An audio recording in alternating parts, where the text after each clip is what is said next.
This is Mark Bell from SuperTraining.tv, Super Training Gym, the strongest gym in the West, answering more questions today for the Power Project. We got a lot of questions to get to today, so let's see if we can murder through a bunch of them here. Got one from Brian Kunst, who says he has improved his deadlift form, and he sent me a video. He said, I'm getting my lower back tight. I'm using the bar to get tight. I'm getting my hips a little lower. I'm sitting back a little more. Head position is more neutral.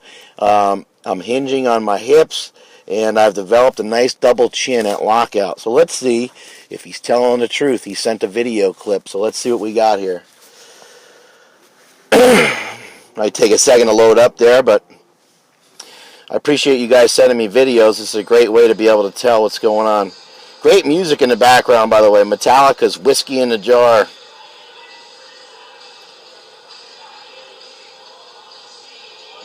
Back's flat. Head's a little more neutral.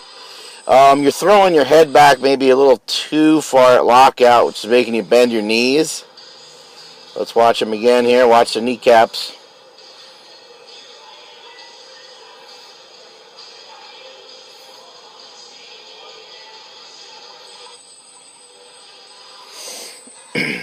Also, I'd turn those singles into doubles or triples. You're moving that weight so easy.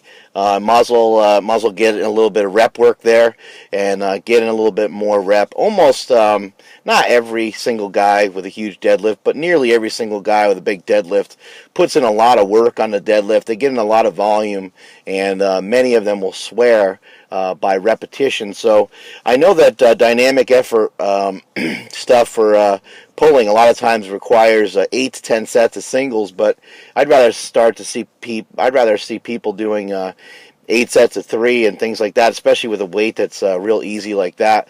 Then you can move into a couple singles if you want to bang out a couple at the end, throw a little extra weight on there. But careful with throwing your head back too much at the top. I know you were trying to do the double chin maneuver, try to throw your face back behind the barbell, which made you lock the weight out really, really well.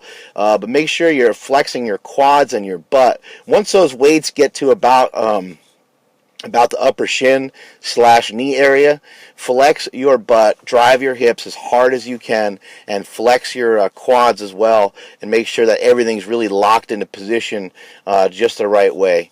Your head can probably still be a little more neutral from the start. So what you can do to practice this with light weights is take a tennis ball, lacrosse ball, baseball. Tennis ball would probably be your best bet. Maybe even a softball or something like that. But take it, stick it underneath your chin, and go ahead and do a lift with it, and try to hold it there as you're doing a lift. That way your head won't come up. So try the balls under your chin technique. I'm sure you'll like it. It might bring flashbacks of college or something for you. Anyway, let's get to the next question here. They're coming in right now, actually. Next guy's got a, when I deadlift even under 90%, my butt rises up too fast. My shoulders tend to go forward over the bar, much like a snatch or clean pull. Now, last week I did a semi-sumo pulls, and I found this quite hard. Failed at keeping my hips low and yada yada. It seems that I'm also weaker in this kind of pull by far. Would it be useful for me to do speed pulls plus bands, semi-sumo, for a couple of weeks? First of all, if it's a weakness, it would be a good thing to work on. And if it's considerably weaker than some of your main deadlift movements, then make it more of an assistance movement than anything else. So try 3 sets of 5 reps, with pretty good weight. Maybe go 70, 75, 80%, something like that for each set. Start at 70%, work your way up a little bit, and do a couple of sets of 5 or sets of 3, something like that. With your butt shooting up, without seeing a video, it's kind of tough to give you advice. But almost always, from what I see, people are trying to bring their hips down too low on the pull. Whether you're conventional or sumo, just always keep in mind you want to try to have your hips lower than your shoulders.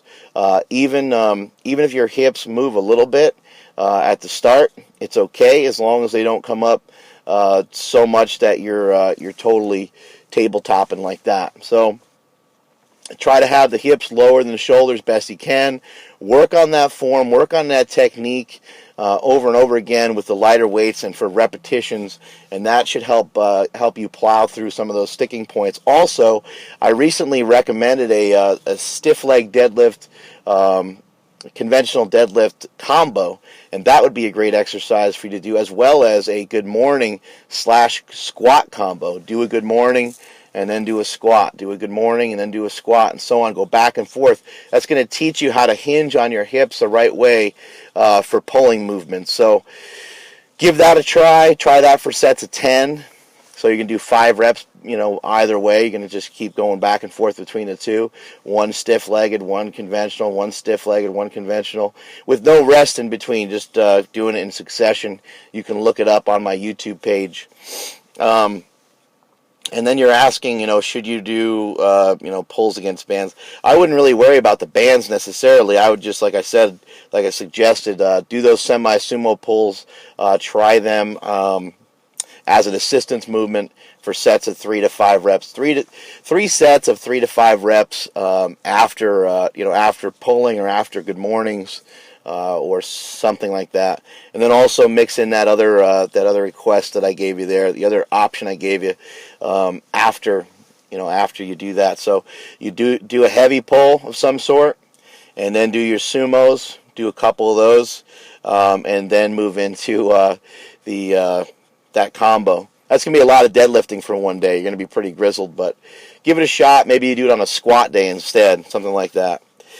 And that question was from Keoff off of YouTube. I'm really bad at saying names, but you guys always have the weirdest freaking names. I don't know what the deal is. This guy says he's got 2 questions, a double banger.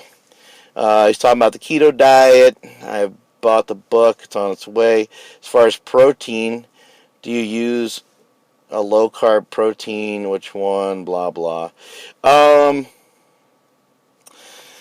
You just find a protein powder that you like. Don't worry about hopefully, if you buy a whey protein, the carbohydrate content shouldn't be too high. I use True Nutrition. I get a product called Team Skip, and I go around between chocolate coconut, and mocha chocolate that they have. I keep switching it up between those 3 flavors, and that's been working really well for me. That's a combo of whey and a bunch of other stuff. And yes, there's some carbohydrates in there, but I don't really sweat it.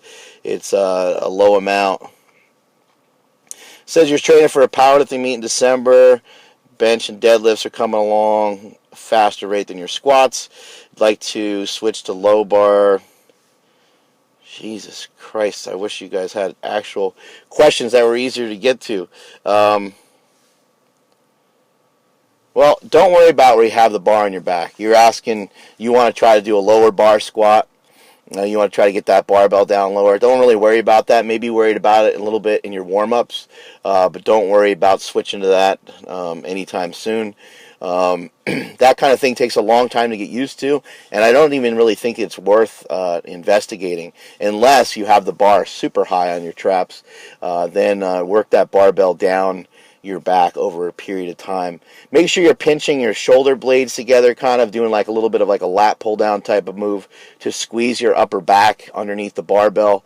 Get a mini band and hold a mini band out at arm's length, in this hand here and then in the other hand, and just keep bringing it back up over your head, stretching the band out. That should help get some blood flow, help stretch your shoulders out enough to be able to position them on the bar correctly. If you're skinny and you don't have a lot of stuff up there, then you're going to have to work your upper back a lot. You're going to have to do things like face pulls and shrugs and shit like that to help build up that upper back, so you got a shelf back there. That's all the questions I can get to for now, because we're starting to get to the 10-minute mark. And that is it from supertraining.tv. Later.